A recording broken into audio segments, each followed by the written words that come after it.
సంవత్సరాల తరబడి government job కోసం వేచి చూస్తున్నారా? కేవలం 8 నెలల్లో మీ కల నెరవేర్చుకోండి. వెంటనే కింది నంబర్స్‌కి కాల్ చేయండి.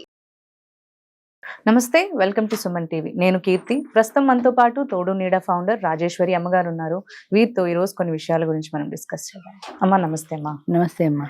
అమ్మా, ఇది వరకు మనకు చూసినట్లయితే అసలు ఆడవాళ్ళు బయటకు వచ్చి మాట్లాడే పరిస్థితి ఉండేది కాదు. సరే, ఇప్పుడు ఉద్యోగాలని చదువుకుంటున్నారు, వాళ్ళు బయటకు వస్తున్నారు. అయితే ఫస్ట్ లో అయితే ఇప్పుడు ఏంటంటే వాళ్ళు వేరే పర్సన్ తో నవ్వుతూ మాట్లాడుకునే స్టేజ్ నుంచి, అంటే సరదాగా ఏదో మాట్లాడుకునే స్టేజ్ నుంచి శృంగారం వరకు వెళ్ళిపోతున్నారు. అండ్ ఇంతవరకు వచ్చి వాళ్ళు వాళ్ళతో ఆల్రెడీ ఉన్న బంధాలని కూడా వదిలేసుకొని వెళ్ళిపోయే స్టేజ్కి వెళ్ళిపోతున్నారు చాలా మంది. సో ఇది ఎంత వరకు వెళ్తుంది అంటారు అసలు?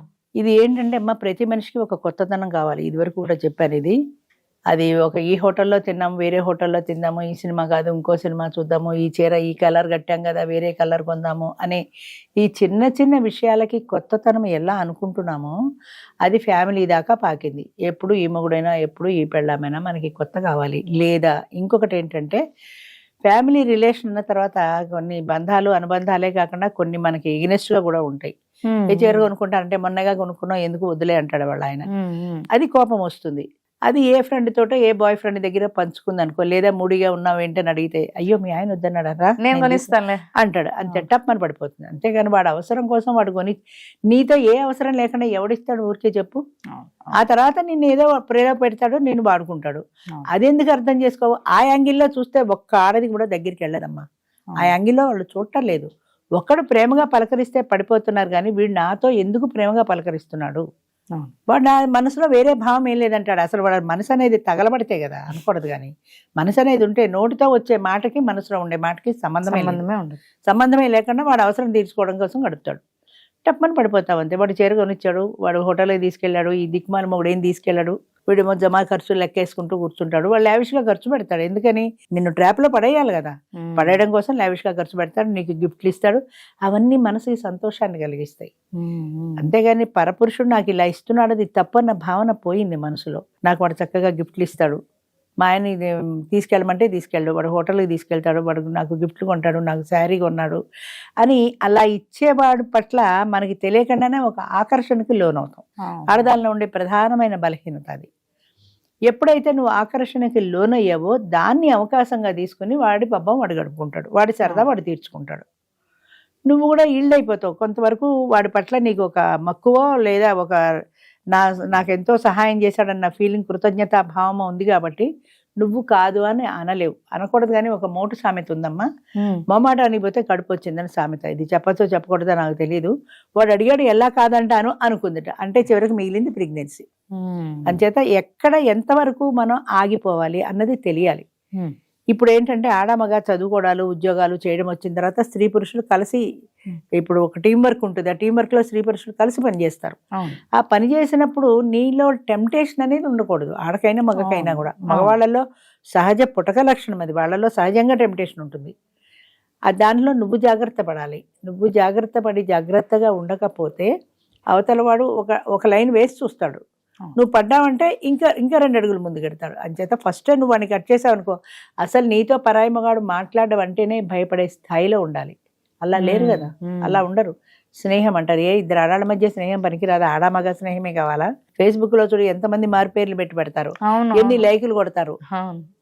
ఒకసారి మా చుట్టాల్లోనే ఎవరో ఆయన ఏదో మారు పేరు పెట్టి ఆడపేరు పెట్టి ఏదో కవితలో ఏవో రాస్తుండేవాడు, పత్రిక దేనికో. అవి చూసి ఒక వీరాభిమాని ఆనందపడిపోయి పెళ్లి చేసుకుందామని అడ్రస్ ఎత్తుకుంటూ ఇంటికి వచ్చేసాడు. పద్మగారు ఉన్నారా అండి? పద్మ అన్నవాడు మొగాడు. అయ్యో, తెలియదు ఆయనకి. పద్మ అంటే ఆడపిల్ల అనుకున్నాడు. సరే వాళ్ళ నాన్న ఉండు పిలుస్తారు ఉండని వాడిని కూర్చోమని, పద్మ నీకోసం ఎవరో వచ్చారంటే వాడు గడ్డం గీక్కుంటూ వచ్చాడు. వాడు తీరా చూస్తే వీడు మీరా అంటే అవును నేనే, పద్మ పేరుతో కలం పేరుతో రాస్తున్నా అంటే. పేరు చూడంగానే ఆడదే అనగానే నీకు టెంప్టేషన్ ఎందుకు రావాలి అసలు? నీ కవిత బాగుంది, మెచ్చుకో, బాగుంది, అంతవరకే. అక్కడితో ఎందుకు ఆగటం లేదు? పద్మని కలవాలి, పద్మని పెళ్లి చేసుకోవాలి, పద్మతో మాట్లాడాలి. ఈ టెంప్టేషన్ లిమిట్ లేకుండా అన్లిమిటెడ్గా అయిపోతుంది. అక్కడే కంట్రోల్ ఉన్నట్టయితే ఇంత విచ్చలవిడి శృంగారానికి వెళ్ళరు కదా జనం. అవును. అందుకని 2 మాటలు మాట్లాడితే పడిపోవడం, వాడు వెనకాల పరిగెత్తడం, వాడు వెంట వెళ్ళడం, వాడు ఏదో మొన్న సినిమాలో చెప్పినట్టు చిరంజీవి సినిమాలో లాగా వాడు కత్తెట్టి రక్తాక్షరాలతో ఉత్తరాలు, ఇప్పుడు లేవు అవి. ఒకప్పుడు రక్తాక్షరాలతో ఉత్తరాలు కూడా ఉండేవి. అంచేత ఆ ఉత్తరాలు చూసి పడిపోవడం, రక్తంతో రాశాడు తెలుసా, నా కోసం రక్తంతో రాశాడు తెలుసా అని ఫీల్ అయిపోవడాలు వస్తాయి అంతే. అంచేత మనసు అనేది కంట్రోల్లో ఉండాలమ్మా, ఎవరికైనా సరే మనసు అనేది కంట్రోల్లో ఉండాలి. దానికి తప్పు ఒప్పు విచక్షణ తెలియాలి. ఒకవేళ టెంప్టేషన్ వస్తే నిన్ను నువ్వు కంట్రోల్ చేసుకోగలిగిన ఆత్మ నిగ్రహం నీకు ఉండాలి. ఒకప్పుడు ఉండేది అది, ఇది తప్పు ఇది చేయకూడదంటే అలా ఆగిపోయేవాళ్ళు అంతే. ఇప్పుడు నిగ్రహం లేదు, పాడు లేదు, దాన్ని తొంగలో దొక్కేశారు. నా మానసికమైన ఆనందం, నాకు వాడు గిఫ్ట్ ఇస్తే ఆనందం, వాడు బయటికి తీసుకెళ్తే ఆనందం, నాకు చేరుకుంటే ఆనందం. ఈ ఆనందం కోసమని, తాత్కాలికమైన ఆనందం కోసమని శాశ్వతమైన బంధాన్ని తెంచుకోవడానికి కూడా ఇష్టపడాలి.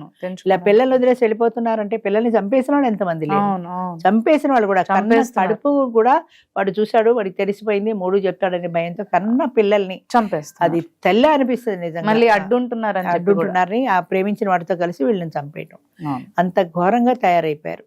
దీనికి అంతటికీ కారణం ఏంటంటే నీ మైండ్ మీద నీకు కంట్రోల్ లేకపోవటం. నీ మైండ్ మీద నీకు కంట్రోల్ ఉంటే వాడితో నువ్వు స్నేహానికే వెళ్ళవు కదా. వాడు నన్ను ప్రేమించానన్నాడు, దిక్కుమాలి ప్రేమ. ఏం ప్రేమమ్మా, ఎందుకు ఉంటుంది అసలు? ఇంకొకరికి నీ మీద ప్రేమ ఎందుకు ఉంటుంది? వాడు 2 కబుర్లు చెప్పాడని నువ్వు వెళ్ళిపోవడమే తప్ప ఆ తర్వాత వాడు అవసరం నెలకో 2 నెలకో తీరిపోయాక నిన్ను చెప్పా పట్టుకొని వదిలేసి వెళ్ళిపోతాడు. అప్పుడు ఏమైపోతావు, నీ జీవితం ఏమైపోతుంది? అది ఆలోచించుకోరు. అంటే అది శాశ్వతమైన ఆనందాన్ని చూసుకోరు, టెంపరీగా. ఇవాళ నన్ను హోటల్కి తీసుకెళ్ళాలి లేదా, ఇవాళ నాకు చేరుకున్నాడా లేదా, ఇవాళ ఇచ్చాడా లేదా.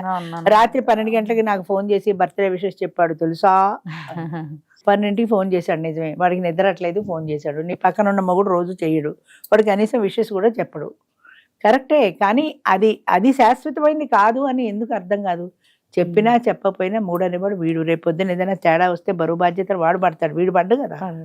అసలు ఆలోచన విచక్షణ లేకపోవడం, తప్పు ఒప్పు అనే తేడా లేకపోవడం, ఉన్న తప్పు మనం చేయకూడదనే నిగ్రహం లేకపోవడం, మానసికమైన బలహీనత చాలా ఉంది మనుషులు, ఆడైనా మగైనా కూడా మనసుని కంట్రోల్ పెట్టుకోలేకపోవడం. ఇప్పుడు ఈ గేమ్స్, మైండ్ గేమ్ ఆడనివ్వండి, ఈ ఆన్లైన్ గేమ్స్ ఆడనివ్వండి, పేక ఆడనివ్వండి, మరి ఇంకా దురలవాట్లు ఏంటి, ఒకటేంటి, దేనికైనా సరే. నాకు మా దాంట్లో కోటేశ్వరరావు గారిని 72 ఏళ్ళు ఆయన పెళ్లి చేసుకున్నాడు, ఆమెకు 62 ఏళ్ళు, విజయవాడ. పెళ్లి చేసుకున్న తర్వాత ఆయనకి భార్య పోయిన తర్వాత బాగా డ్రింక్ అలవాటు అయిపోయింది. పగలు రాత్రి ఇంట్లో ఏం తోచక కాలక్షేపం లేక రాత్రిళ్ళు ఫ్రెండ్స్తో పగలు ఇంట్లో కూర్చొని రాత్రి పగలు తాగేవాడు. విపరీతమైన అలవాటు అది. అలాంటి మనిషి ఒక రోజున కొత్తగా పెళ్లి చేసుకున్న తర్వాత ఆవిడ ఇంట్లో పట్టు చీర కట్టుకుని పండగ రోజున కలకలాడుతూ తిరుగుతుంటే ఈయనకి అనిపించిందిట, అది ఆ కలకలాడుతూ ఐదోతనంతో చల్లగా తిరుగుతోంది, నాకేదైనా అయితే మళ్ళీ ఆవిడకి అదే వైధవ్యం కదా, కనీసం ఆవిడ కోసమైనా నేను 10 కాలాల పాటు బాగుండాలి, నేను బాగుండాలంటే ఈ దురలవాటు మాన్చుకోవాలి అని అనిపించింది ఆయనకి. ఆ క్షణం నుంచి ఈ క్షణం వరకు ఆయన మందు ముట్టలేదు. ఎంత ఆత్మ నిగ్రహం నిజంగా. ముఖ్యంగా డ్రింక్ విషయంలో అసలు మగవాళ్ళని ఎవరు డామినేట్ చేయలేరు, ఎట్టి పరిస్థితుల్లో వాళ్ళు మానరు. డ్రింక్ ఒకటి, స్మోకింగ్ ఒకటి, ఇవన్నీ వాళ్ళకి వాళ్ళు మానేస్తే తప్ప ఎవరు చెప్పలేరు. అవును, బట్ నేను అడిగాను, డాక్టర్లు కూడా ఆల్ ఆఫ్ ఏ సడన్ మానకూడదు, కొద్ది కొద్దిగా తగ్గించుకోవాలంటారండి అంటే, నాకు ఏమీ అవ్వలేదమ్మా, నాకు ఎలాంటి ఇబ్బంది రాలేదు, నేను వద్దు అనుకున్నా మానేశాను. మరి మీ ఫ్రెండ్ సర్కిల్ లేరా అంటే, ఉన్నారు, అప్పుడప్పుడు డ్రింక్ తాగేటప్పుడు పిలుస్తారు, నేను కూడా పెడతాను, కూర్చుంటాను, కానీ తాగను. ఎలా టెంప్ట్ అవటం లేదు ఆయన, తాగవయ్యా అని బతిమాలి. అంత అలవాటు ఉన్నవాడు అంటే ఎంత విల్ పవర్ ఉంది ఆయనకి 72 ఏళ్ల వయసులో. అంత విల్ పవర్ తోటి ఆయన ఎట్టి పరిస్థితుల్లో నేను తాగనంటే తాగను అనుకున్నాడు. ఇప్పటికి 5-6 ఏళ్ళు పైన అయింది నాకు తెలిసి. ఆఫ్టర్ ఆల్ 62 ఏళ్ళని ముసలావిని పెళ్లి చేసుకున్న భావన అంతే. పెళ్లి చేసుకుని ఆవిడకు మళ్ళీ వైధవ్యం రాకూడదు, బాగుండాలంటే నేను ఆరోగ్యంగా బాగుండాలి. అట్లాంటి విల్ పవర్ కావాలి మనిషికి. అది ఎంత మందిలో ఉంటుంది? అస్సలు లేదు. ఇప్పటి జనరేషన్ కి ప్రతి దానికి వీక్ మైండే. 10th క్లాస్ ఫెయిల్ అయితే చచ్చిపోతాం. అమ్మ నాన్న తిట్టారు, ఫోన్ చూస్తున్నాడని వెళ్ళిపోయిన వాళ్ళు ఎంతమందో, ఇంట్లోంచి చచ్చిపోయిన వాళ్ళు ఎంతమందో. అమ్మ నాన్న తిట్టారని అనుకుంటారు కానీ నా మంచి కోసమే తిట్టారు అనుకోరు. అది అసలు నన్ను ఎందుకు తిట్టారు, నన్ను తిట్టకూడదు, నన్ను తిట్టారు అంతే, నేను చచ్చిపోతా. చచ్చిపోతే జీవితం ఎక్కడుంది? అంటే మానసికమైన బలహీనత ఇది. కేవలం మీ మనసును మీరు కంట్రోల్ చేసిన స్థాయిలో లేరు. అది చెప్పినట్టు మీరు నడుస్తున్నారు కానీ మీరు చెప్పినట్టు అది వినటం లేదు. అంచేత మీ మనసు మీరు చెప్పినట్టు వినాలి కానీ మీరు ఇళ్ళైపోయి అది చెప్పినట్టు వినకూడదు. అది తెలియాలి. నా మనసు మీద నాకు నిగ్రహం ఉండాలి. అలా ఉంటేనే నేను ముందుకు వెళ్ళగలుగుతాను. లేదంటే ఏదో ఒక రోజున ఇలాంటి వాటిల్లో ఎడిక్ట్ అయిపోతాను, ఓడిపోతాను. జీవితంలో ఓడిపోకూడదనే స్ట్రాంగ్ విల్ పవర్ ఉండాలమ్మా. ఎవ్వరికి నేను ఈల్డ్ కాను, ఎవ్వరికి నేను లొంగిపోను అనే విల్ పవర్ ఉంటే జీవితంలో ఇది కాకపోతే దేనికైనా ముందుకెళ్ళగలుగుతారు. అది లేనాడు ఇలా ఎడిక్ట్ అయిపోతే కొంతమంది ప్యాకెట్కి అడిక్షన్, కొంతమంది సిగరెట్కి అడిక్షన్, కొంతమంది డ్రింక్కి అడిక్షన్, కొంతమంది ఇంకా పబ్బులకు బార్లకు ఎడిక్షన్, ఇవన్నీ అంతే. అంచేత ఎడిక్షన్ అనేది లేకుండా ఆత్మ నిగ్రహం అనేది చాలా ప్రధానం. అది లేని నాడు ఇలాగే దేనికో దానికి ఏదో ఒక కారణంతో ఎడిక్ట్ అయిపోతారు. చాలా బాగా చెప్తారు. థ్యాంక్ యూ అమ్మా. Thank you.